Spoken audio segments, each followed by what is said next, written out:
30 नं सानजा क'क्राझार विधानसभा बियाबनि भालुकजरा बाटाबारि आरो मैदेर खर'आव गंथाम मडेल अंगनाबादि लुफुंनो अन्थाइ खाम्फा गायसनदों। आसाम सरकारनि ससियेल वेलफेयार बिफाननि 25 लाख रां अनसुंथाइजों लुफुंनो गोनां गंथाम मडेल अंगनाबादिनि अन्थाइ खाम्फाखौ 11 नं बावखुंग्रि बिटिसि बियाबनि TCLCC नि चेयारमेन सन्जय नार्जारिनि आखाइजों गायसननाय जायो। अन्थाइ खाम्फा गायसननाय हाबाफारियाव TCLCC नि चेयारमेनजों लोगोसे बावखुंग्रि बिटिसि बियाबनि UPPL हान्जानि गुबुन गुबुन बिबाननि बिबानगिरिफोर, तितागुरि जौगाखां ब्लकनि इन्जिनियार आरो भालुकजरा बाटाबारि मैदेर खर' गामिनि रायजो राजाफोराबो बाहागो लादोंमोन।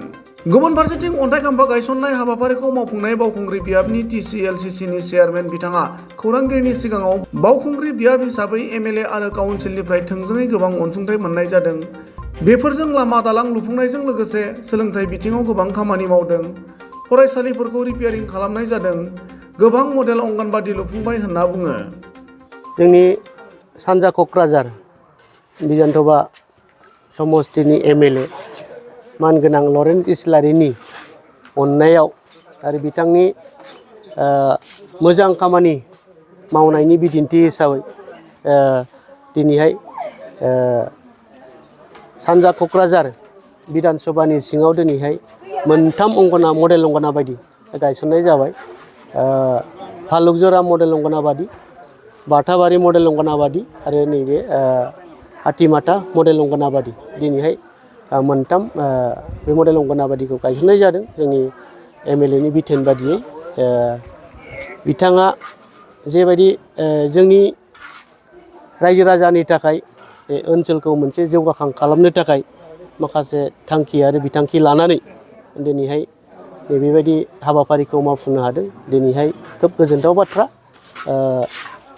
बिथां MLA आ आरो नैबे समष्टियाव गोबां माखासे आसनिफोर बिथाङा मावफुंगासिनो दङ।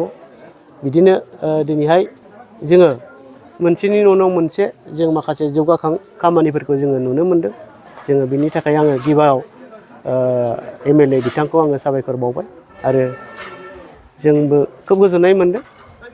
जाहाथे नैबे जायफोर सरकारा ससियेल वेलफेयार डिपार्टमेन्टनि गेजेरजों NIDA फान्डनि गेजेरजों जे मडेल अंगनाबादि जे गायसनदों लुफुंदों बियो खोब गोजोनथाव बाथ्रा। आङो बिनि थाखाय आसाम सरकारखौबो आङो साबायखर बावदों। आसा खालामदों नैबे जायफोर उन्दै उन्दै गथ'फोरा नैबे मडेल अंगनाबादियाव फैनानै गावनि सोलोंथाइखौ लानो हागोन। लोगोसे जायफोर चाइल्ड डेभेलपमेन्ट प्रजेक्ट होनदों बिथांमोननि जे निउट्रिसन, बिथांमोननि जे देहाखौ गोग्गो खालामनायाव जे खायद' जानाय लोंनायनि मोनसे गोग्गो मुवा बेसाद बेहाय जगान जागोन आं बेखौ मिजिंथिदों। आरो बे मडेल अंगनाबादिनि गेजेरजों साफा साफा गोग्गो फरायसा दिहुनजागोन बा जोनोम जागोन बेखौ मिजिंथिदों आं। बावखुंग्रि समष्टि हिसाबै जोङो काउन्सिलनि समष्टि हिसाबै जोङो MLA निफ्रायबो जोङो स्टेटनिफ्राय माखासे डाइरेक्ट जोङो फान्ड मोननाय जादों आरो काउन्सिलनिफ्राय जोङो माखासे जोङो फान्ड मोननाय जायो। बे हिसाबै जोङो लामाफोरनिफ्राय लानानै सोलोंथाइ बिथिङावबो जों गोबां खामानि मावबाय। जोङो दिनैहाय लामा दालां लुफुंनायजों लोगोसे जोंनि फरायसालिफोरखौ दिनै रिपेयारिं खालामनाय जादों। गोबां माखासे अंगनाबादि सेन्टार जोङो लुनाय जादों आरो दिनैहाय नैबे थांनाय मोनसे बोसोर हिसाबै बा सिगां फेज हिसाबै जोङो गोबां जोङो जिदिनो मडेल अंगनाबादिखौबो जोङो लुखांखाबाय आरो नै देग्लाय सेकेन्ड फेज हिसाबै जोङो गोबां दङ। जोङो बावखुंग्रि समष्टियावबो जोङो बेयावनो गोलैनाय जोंनि गेन्द्राबिलाव दंबावो, हरिनागुरियाव दङ, क'क्राझारियाव दङ आरो जोङो बेबायदिनो जोङो फैबाय थानाय समाव जोङो जि सरकारा जोंखौ अनसुंथाइ हरबाय बे अनसुंथाइ हरनायफोरखौ जोङो मोजाङै मावफुंनो हागोन होननानै जों मिजिंथिदों।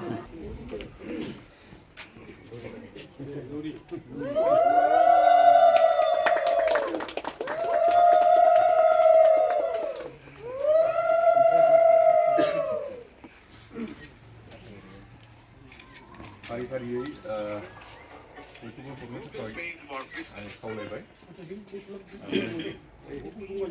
बेजोंनो लोगोसे मैदेर खर' गामिनि थाखाय आं मोनसे गोजोनथाव रादाब दिन्थिहोलांनो सानदों। जोङो एमएलए सारनि अननायावहाय जोङो मोनथाम लामा मोननो थांगासिनो दङ आरो मोनसे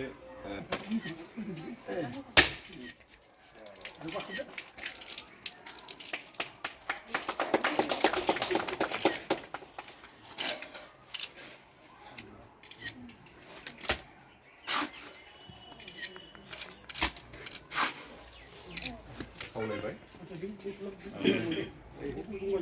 बेजोंनो लोगोसे मैदेर खर' गामिनि थाखाय आं मोनसे गोजोनथाव रादाब दिन्थिहोलांनो सानदों। जोङो एमएलए सारनि अननायावहाय जोङो मोनथाम लामा मोननो थांगासिनो दङ।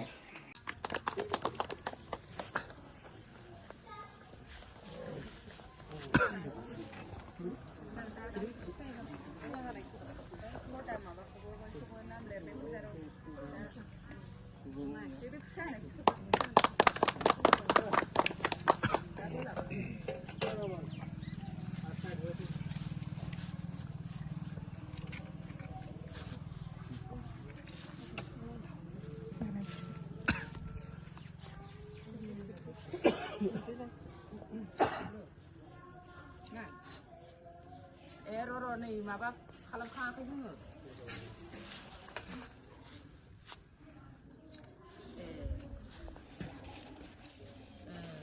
र' नै बेखौ माबानो थांसै जोङो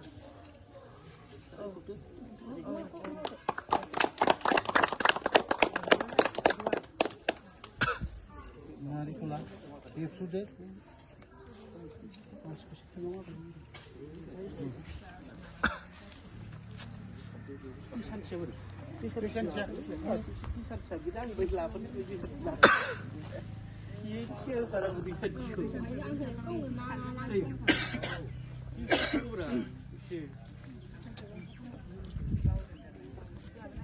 बेयावनो दोनफैखादोंमोनथ' आं सोरलांफिनासै